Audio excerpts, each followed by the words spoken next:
Hello everyone and welcome to Inderes TV. Starbreeze published its Q2 earnings result early this week, and here with me to discuss it, I have the CEO, Adolf Kristjansson. Welcome. Thank you for having me. All right, let's start with the Q2 earnings results. What were the key takeaways and highlights? The key takeaways were that the revenue was much better than we expected, and the net loss was substantially lower than planned. We had some exceptional costs in the quarter due to the reconstruction and the closure of the French entity, and the fact that we are building up an engineer team here in Stockholm. But in general, most of the highlights of the quarter are not in the report itself, because we have put in a new organization in the company, very flat organization, where we took the whole studio, which is now driven by functional leads.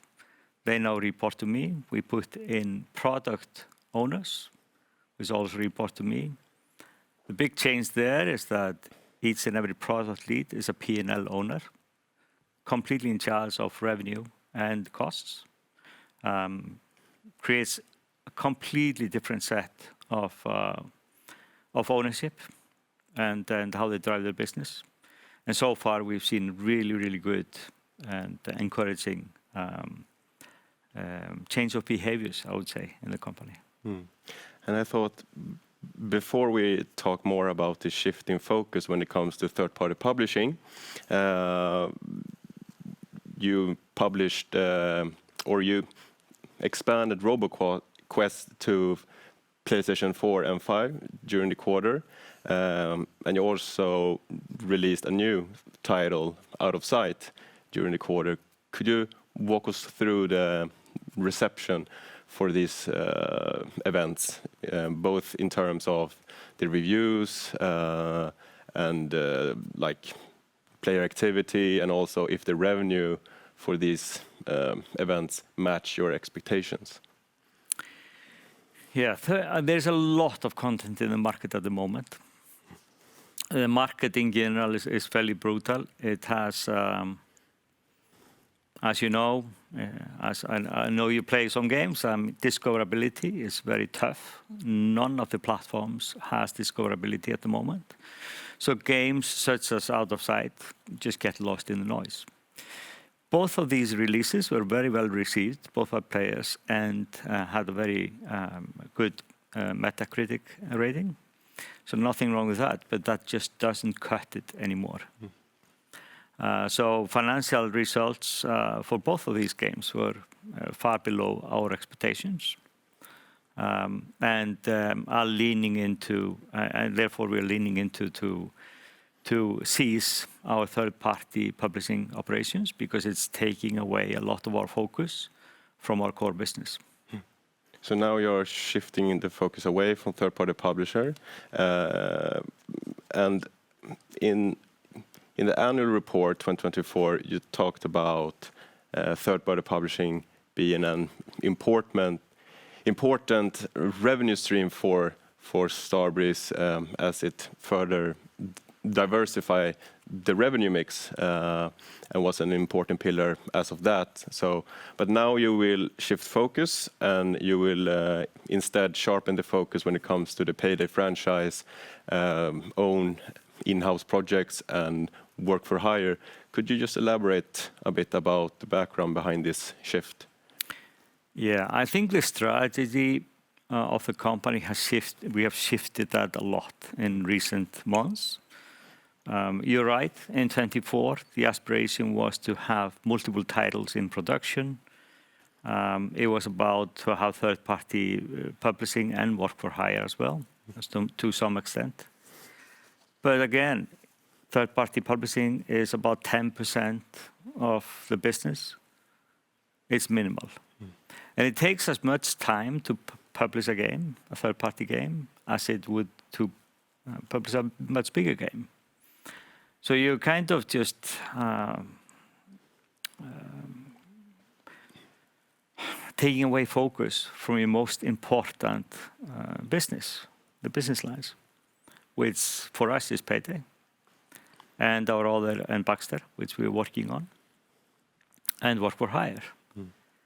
So if you look at the bigger publishers in the marketplace, they're doing exactly the same, just with bigger franchises. You see EA, they have Battlefield, they have FC, American football, Sims, etc. They're not focusing that much on the smaller titles and are trying to get away from them. Hazelight is an exception, of course, but that's quite big. They're still making selling about 20 million units of their games. But for us, 160 people, we want to keep our people focused on our most important products and our business lines. And would you say that the reception of the RoboQuest expansion and Out of Sight release did have any impact on this decision? It has definitely accelerated the decision. It was always a plan to try to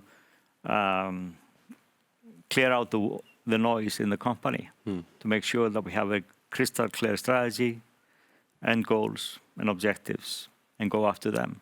I think that has been a problem in the past. The company has been trying to do too much of everything instead of focusing on what really matters. All right, and I thought we could shift the topic to Project Baxter. And last time you were here, we were talking about the vertical slice that was about to be completed, and that is a fully playable prototype, you could say, about of the game, so that you get a feel of the game experience, and also an important puzzle to attract new publisher and partners potentially. So given that the vertical slice now is completed, and I also know that you were at the Gamescom event in Germany this week, could you just give us an update on how the feedback has been for the vertical slice? Yeah, it was an extremely important step in the game development to create this vertical slice. When I joined, the game wasn't really there, but when we focused the team on making the vertical slice, the game came together very quickly. Fun to play, chaotic, co-op, essentially, in a fantasy world. So we started to talk to partners, both platform holders and key publishers, and we got extremely favorable feedback from them. That has continued throughout. We have at least 3 or 4 which are very interested in the product. And that was reinforced at Gamescom.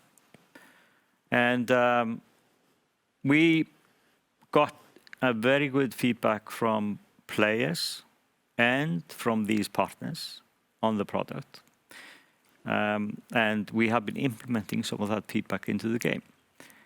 What we really want to achieve with Project Baxter is a new way of developing games.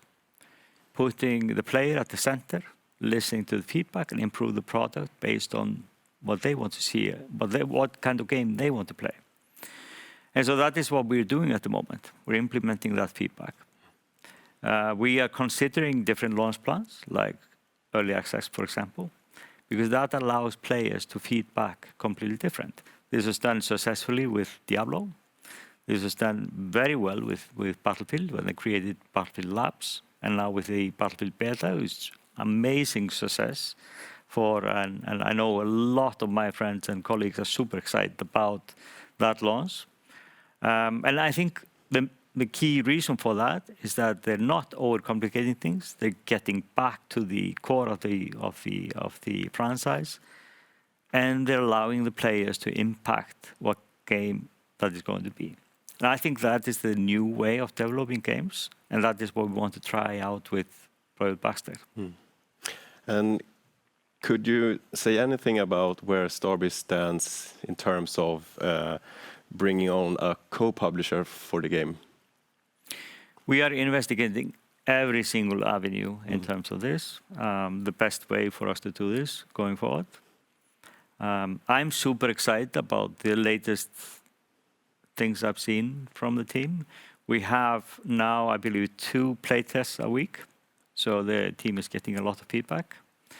And we are going to expand the player testing, both externally and internally. So co-publisher, absolutely, that is on the table, as well as early access or a deeper platform integration. We are open to all of these venues. But it's important that Project Baxter is also tied in with our future strategy. It shouldn't be just completely external to that strategy. It needs to fit in.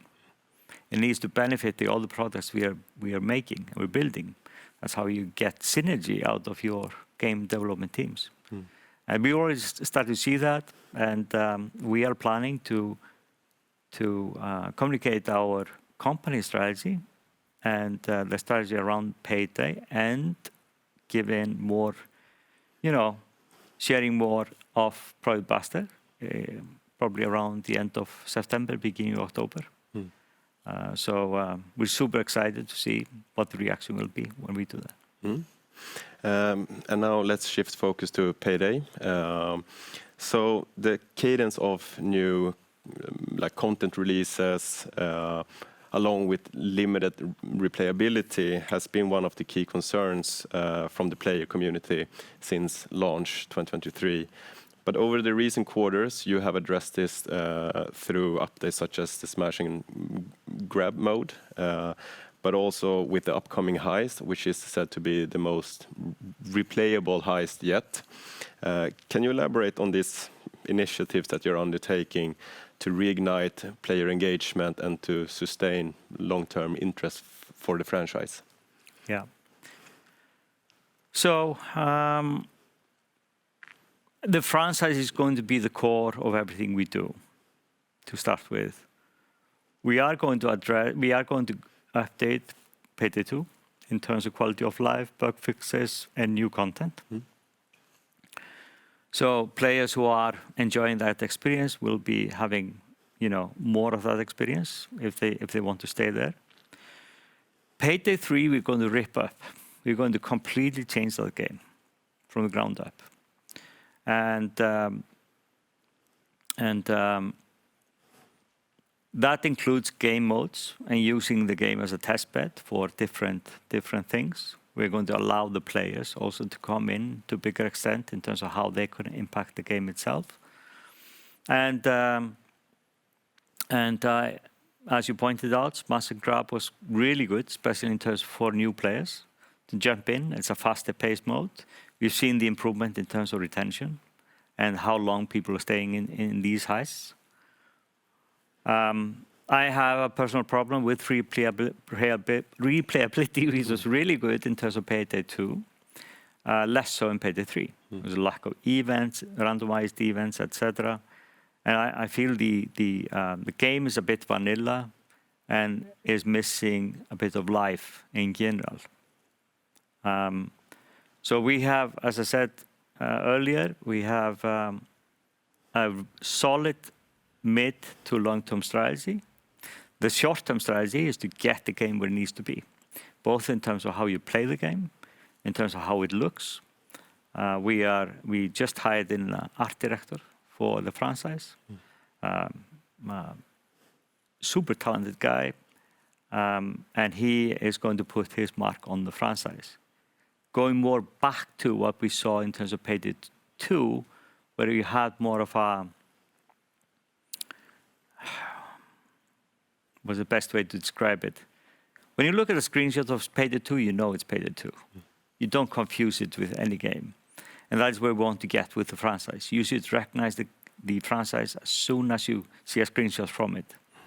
So it will be a fun journey, and the franchise will definitely be more iconic once we get that direction.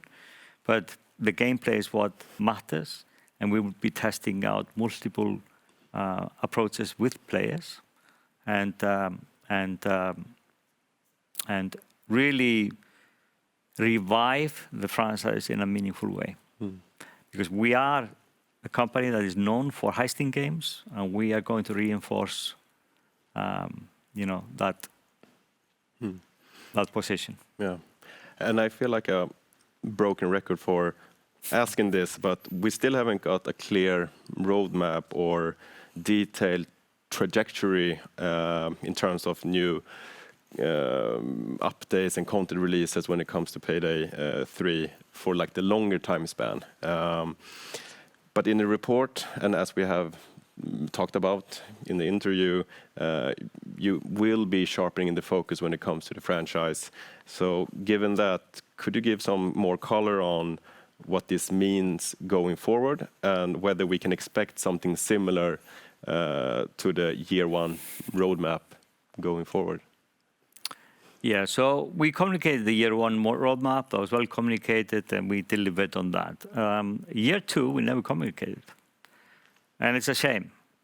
We have one of the biggest gaming community on Steam, very vibrant community.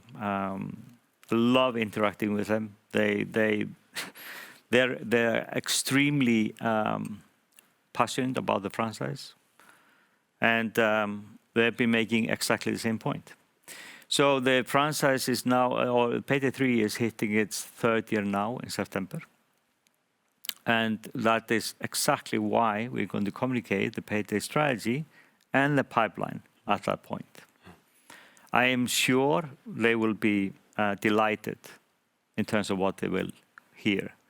We communicated this morning as well that we're expanding a team of about 40%. We're putting more people behind the franchise. Next year, it's going to be another bump in terms of the team size. So it's not just we're talking about that we're committing to the franchise and Payday 3. We are actually doing that, and we're moving very quickly in that area. We just hired in industry veteran to lead the franchise, Jonas Gantz, and he has already started to rally his team around the pipelines, all the changes we're going to make to the game, and I've been very impressed with what I've seen from him so far, and I'm sure the gaming community will love what he's doing. So I'm personally just super excited about what we are doing with the franchise, and I know that investors and players alike will absolutely love this strategy. And you mentioned a couple of things now on what to expect going forward, but could you just maybe elaborate what you think investors should keep an eye on when it comes to the coming quarters for Starbreeze? Yeah. But first of all, this is not a false dawn for Starbreeze. We are moving very quickly. You can see that in everything we've done so far over the last few months. We have a new structure in place. We've made some really good hires. There's a good market now to hire quality talent, and we have doubled down on that.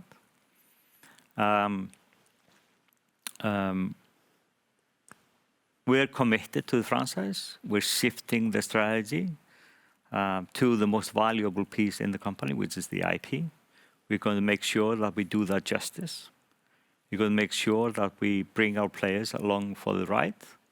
We're going to make sure that every single thing we do in the company is aligned to that strategy and is adding value to everyone along the way, including our investors, our owners, and our employees. Yeah,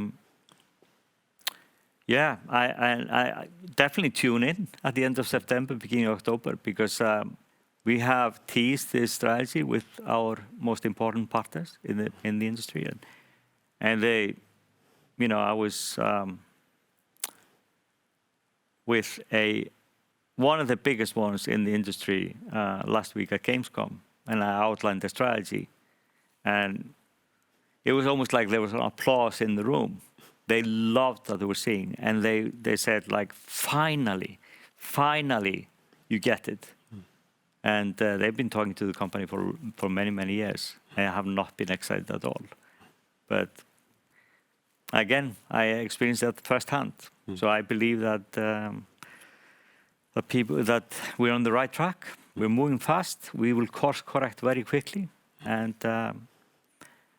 we believe in yeah, 6 to 9 months, we'll be talking about completely different things. A lot to expect, in other words. Adolf, thank you so much for joining me here today, and thank you for watching.